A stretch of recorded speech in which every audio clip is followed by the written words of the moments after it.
Mungkin karena kita nggak ada kajian sebelum hari raya kemarin, jadi nggak sempat menjawab di sini. Artinya di hari Arafah kemarin.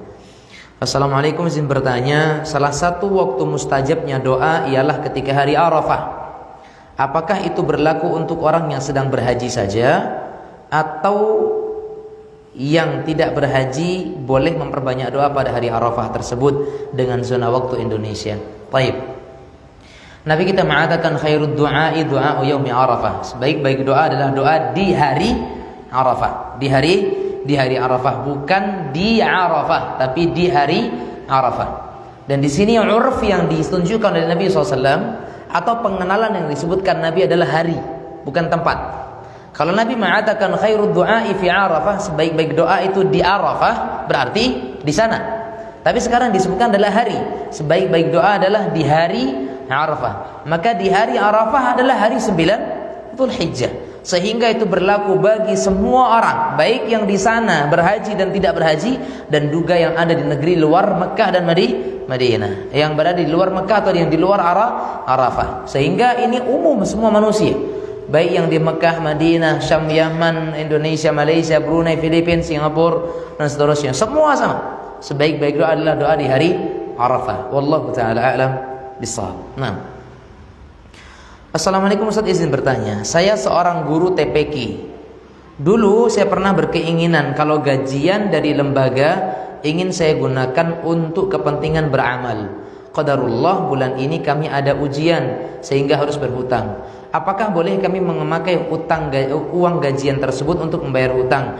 Karena kami merasa bersusah hati jika ada sangkutan hutang. Jazakumullahu khairan. Baik. Mungkin yang ditanyakan, bagaimana dengan niatnya tadi yang pernah dia niatkan? Apakah berdosa ketika niatannya tadi gagal kemudian dia membayar utangnya? Jemaah sekalian rahimanillah wa iyyakum. Justru yang dia lakukan ini lebih tepat. Ada niatan misalkan untuk beramal, bersedekah, tapi ternyata dia punya utang, maka utang lebih berhak untuk didahulukan daripada niatnya. Karena niat kebaikan itu belum nadar, kecuali nadar. Kalau nanti gajian pertama saya bernadar untuk ini dan itu nadar. Gajian pertama wajib dikeluarkan. Punya utang nggak punya utang. Tapi kalau seandainya itu hanya niat kebaikan, itu adalah merupakan keinginan dari kita, maka tidak menjadi masalah.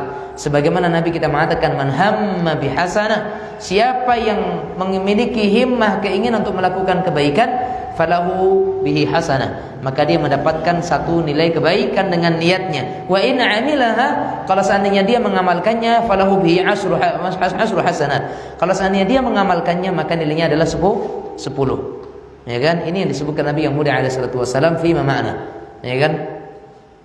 Jadi jemaah sekalian di sini maka tidak mengapa Anda kemudian itu menggunakannya untuk membayar hutang terlebih dahulu, menunda keinginannya tersebut di gajian yang nextnya, gajian di berikutnya. Wallahu a'lam bishawab.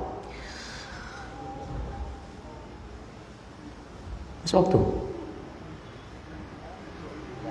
Ada? Baik, kita lanjutkan di setelah adzan. Wassallallahu wasallam ala nabiyina Muhammad wa ala alihi wa sahbihi wasallam.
Alhamdulillahirabbil alamin wassalatu wassalamu ala asyrafil anbiya'i wal mursalin wa ala alihi wa sahbihi man tabi'ahum bi ihsanin ila yaumiddin amma ba'd.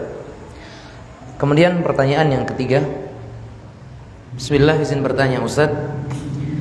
Bagaimana jika keluarga ada yang tidak tinggal dalam satu rumah? Seorang suami punya dua istri yang tidak berada dalam satu rumah, Ustaz. Nah, ini pertanyaan, kalau nggak salah ini ditujukan kepada masalah pembahasan kurban. Bahwasanya korban seorang suami itu mencakup kepada seluruh keluarganya. Bagaimana kalau seandainya orang yang tidak tinggal dalam satu rumah? Baik jamaah sekalian rahimanillah wa iyyakum. Memang para ulama ketika menjelaskan satu kambing bisa untuk satu keluarga, itu kata para ulama adalah orang yang tinggal dengan dalam satu rumah. Artinya dia, istri, anak-anaknya. Kalau dalam rumah itu ada cucunya, berarti cucunya masuk di situ. Bagaimana yang tidak serumah? Wallahu taala alam, maka tidak. Kan seperti itu. Tapi kalau dia punya istri dua, bagaimana? Masuk. Karena apa? Karena istri kedua juga tetap serumah dengan dia, walaupun rumahnya berbeda-beda, maka tetap serumah dengan dia. Artinya dia kurban, dia mengatakan Allahumma hadza anni wa an ahli baiti, misalkan ya Allah ini dariku dan dari keluargaku, maka kalau rumahnya dua ya tetap dua berarti, karena dia serumah. Karena dia serumah. Yang ini juga serumah dengan ini, yang ini juga serumah dengan ini. Maka masuk keduanya. Wallahu a'lam bishawab. Assalamualaikum Ustaz, Afwan, ana ingin bertanya, misal kelas 1 IPS mengeklaim kurban 1 ekor kambing, tapi 1 ekor kambing tersebut adalah hasil dari iuran siswa-siswi kelasnya, apakah sah disebut dengan kurban? Ini bukan kurban, karena kambing nggak boleh untuk lebih 1 orang. Kambing cuma 1 orang. Memang ya, zaman saya SD itu diajak dulu, yuk kurban di sekolah. Korban di sekolah. Walaupun yang saya pahami sekarang itu adalah maksud guru pengen makan bareng di sekolah, kemudian anak-anak berinfak, kemudian belikan kambing, nanti dibantai, disembelih, dimasak, makan rame-rame. Cuman karena momennya momen korban, maka dinamakan dengan korban. Tapi itu bukan kurban atau udhiyah, karena kambing itu adalah untuk 1 orang. Kalau seandainya iuran kelas IPS itu ada 30 orang, ya enggak lah, orang sapi aja 7 orang, ini kambing 30 orang, ya kan? Itu bukan kurban. Maka klaim tersebut adalah bukan klaim yang benar, sehingga itu bukan dinamakan dengan kurban, tapi kita dinamakan dengan sedekah biasa. Bukan berarti enggak boleh, itu baik, mengajak dan menumbuhkan minat sedekah kepada anak-anak. Ya, wallahu taala a'lam bishawab. Assalamualaikum warahmatullahi wabarakatuh. Waalaikumsalam warahmatullahi wabarakatuh. Afwan Ustaz, bagaimana hukumnya jika menggabungkan niat mengganti hutang puasa wajib dengan puasa Arafah? Ya, ini sebenarnya puasanya pertanyaan udah kemarin nih. Kita nggak ada kesempatan untuk bertanya. Apakah dibolehkan atau tidak boleh? Harus mengganti puasa wajib dulu baru boleh puasa sunnah yang lain atau bagaimana? Baik. Wallahu taala alam bishawab jemaah sekalian. Puasa wajib dengan puasa sunnah, penjelasan yang kemudian pernah saya dapatkan itu boleh digabungkan. Boleh digabungkan dengan syarat puasa ini tidak memiliki keterkaitan. Tidak memiliki keterkaitan. Contoh, kalau puasa Ramadan dengan puasa Syawal ada nggak kaitannya? Ada, jelas, karena memang dikatakan man shoma Ramadhana tsumma atba'ahu sittan. Siapa yang puasa Ramadan kemudian diikuti dengan 6 hari, ini keterkaitan. Makanya puasa Ramadan tidak bisa digabungkan dengan puasa Syawal. Namun ketika puasa wajib itu digabungkan dengan puasa-puasa yang lain, seperti puasa Muharram atau puasa Arafah atau puasa-puasa yang lainnya, sebagian ulama mengatakan boleh, karena lain halnya. Wallahu a'lam bishawab. Tetapi sebaiknya kalau hemat kita adalah dipisah saja. Qadha tersendiri, Arafah tersendiri. Nah, wallahu a'lam. Kemudian yang terakhir di sini, bismillah Ustaz, bagaimana hukumnya jika seseorang suami berkemampuan membeli hewan kurban, tetapi dia tidak membeli kurban dengan alasan tahun ini Abi tidak berkorban dulu. Artinya dia mampu ada uang korban, tapi kemudian dia mengatakan tahun ini nggak usah lah dulu, udah tiap tahun korban, padahal mampu untuk korban. Baik, jemaah sekalian, hukum korban apa sih? Hukum korban. Wallahu ta'ala alam, mayoritas ulama mengatakan hukumnya adalah sunnah bagi yang mampu. Sunnah muakkadah, sunnah yang ditekankan. Tapi sunnah muakkadah dalam perspektif Imam Syafi'i rahimahullah adalah la urakhisu fi tarkiha ala man qaddara 'alaiha. Kata Imam Syafi'i rahimahullah, disebutkan dengan sunnah muakkadah itu adalah sesuatu yang tidak boleh ditinggalkan oleh orang yang mampu melaksanakannya. Berarti kalau sunnah muakkadahnya Imam Syafi'i kita pahami adalah wajibnya kita. Karena ini sesuatu yang tidak boleh ditinggalkan oleh orang yang mampu. Artinya kalau boleh kita katakan dengan bahasa kita, apa kurban hukumnya? Harus dilakukan bagi yang mampu. Bagi yang mampu. Baik. Tapi bagaimana kalau ada orang yang mampu, kemudian dia tidak berkorban? Para ulama mengatakan kalau tidak karena alasan yang lain yang lebih urgen, maka hukumnya makruh. Hukumnya makruh bukan haram. Hukumnya makruh dia tidak berkorban, dibenci. Bukan berarti dia berdosa besar, tidak, tapi hukumnya makruh, dibenci. Kalau ada orang yang mampu berkorban, uang simpanannya banyak, nggak ada kebutuhan yang mendesak, dia nggak korban, maka itu sesuatu yang dimakruhkan oleh para ulama. Wallahu taala alam bissawab. Nah, alhamdulillah semua pertanyaan telah terjawab. Ada yang lain? Silakan.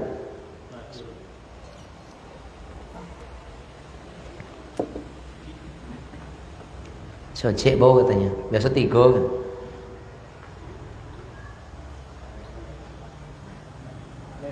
Nah, wanita yang dijamin masuk surga. Wanita yang dijamin masuk surga. Taib. Melaksanakan yang wajib-wajib, menjaga kehormatan, patuh pada suami.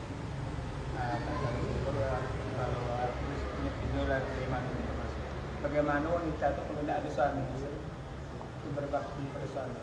Apakah hilang? Tidak punya suami atau sedang tidak punya suami atau memang enggak bersuami? Nah, berarti kan pernah bersuami. Maka dinilai bagaimana dulu dia ketika bersuami. Paham maksud saya? Kan pernah bersuami, suaminya meninggal. Maka penilaian dalam hadis itu adalah semasa dia dulu bersuami. Sudah punya koma ketika bersuami. Kalau taat kepada suami masuk dalam hadis tadi. Kalau dulu semasa dia bersuami, kemudian suaminya meninggal, ketika dulu suaminya masih hidup, dia adalah orang yang tidak pernah taat kepada suaminya, terlepas daripada hadis itu. Seperti itu. Wallahu a'lam. Tapi bagaimana Ustaz kalau ada perempuan memang sama sekali tidak pernah bersuami? Atau suaminya dulu meninggal sebelum dia mengenal sunnah, belum sempat berbakti, belum sempat taat karena tidak ada pengetahuan tentangnya. Kita katakan sejauh pengertian saya tidak mengenal sunnah atau mengenal sunnah, semua dalam masalah agama tetap diperintahkan untuk wajib taat kepada suami walaupun belum mengenal sunnah. Kalau taat pada suami itu pasti diajarkan. Jadi nggak ada alasan untuk belum mengenal sunnah. Jadi tetap bagi yang pernah bersuami dilihat bagaimana dia dulu semasa dia punya suami. Itu yang pertama. Kalau yang tidak pernah bersuami, maka dilihat daripada yang 3 yang poin tadi. Salatil mar'atu khamsah wa sama syahraha wa hafizat farjaha. Ketika dia mengerjakan puasa yang wajib, salat yang wajib dan menjaga kehormatan dirinya. Ya udah, yang 3 ini. Karena poin 4 dia nggak punya pintu ke situ. Maka cuma 3 poin. Ya udah. Artinya mungkin orang kan mengatakan sepaket nih. Sepaket kan seperti itu. Ya memang dia sepaket. Tapi kalau sepaket ini ada yang hilang karena memang takdirnya seperti itu, ya berarti 3 ya paketnya. Sepaket tadi isinya 3 bagi dia yang berlaku. Orang yang tidak punya suami lagi maka sudah. Kan seperti itu. Ustaz, bagaimana kalau dulu pernah ada orang yang sempat tidak taat kepada suaminya, setelah mengenal sunnah kemudian dia bertaubat kepada Allah, menyesali perbuatannya, kemudian dia berazam untuk taat kepada suaminya, namun suaminya tidak ada lagi, bagaimana Ustaz? Mudah-mudahan hukum Allah berbeda dengan apa yang kita pahami, dan semoga dengan niatnya tersebut, dengan taubatnya, Allah memasukkan dia sebagai orang-orang yang taat kepada suaminya. Wallahu a'lam bishawab. Nah,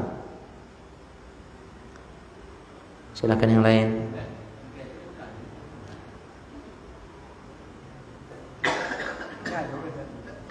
Dulu suaminya patuh suami, ini selama tidak ada suaminya, bisa berkeluaran atau ke polis tanpa mahar. Berarti dia tidak taat kepada suami namanya. Kalau ada seorang istri yang dahulunya ketika dia bersuami, dia taat kepada istrinya, tidak keluar kemana-mana, tidak keluyuran, tidak dolan sana sini, tidak jalan-jalan. Setelah suaminya meninggal, dia keluyuran, ngelayap sana sini, berjajang sekan sikoh misalkan, maka berarti dia tidak menjaga titah dan perintah suaminya dahulu, dan dia di saat itu dia sedang tidak taat kepada suaminya, dosa bagi dia. Wallahu a'lam.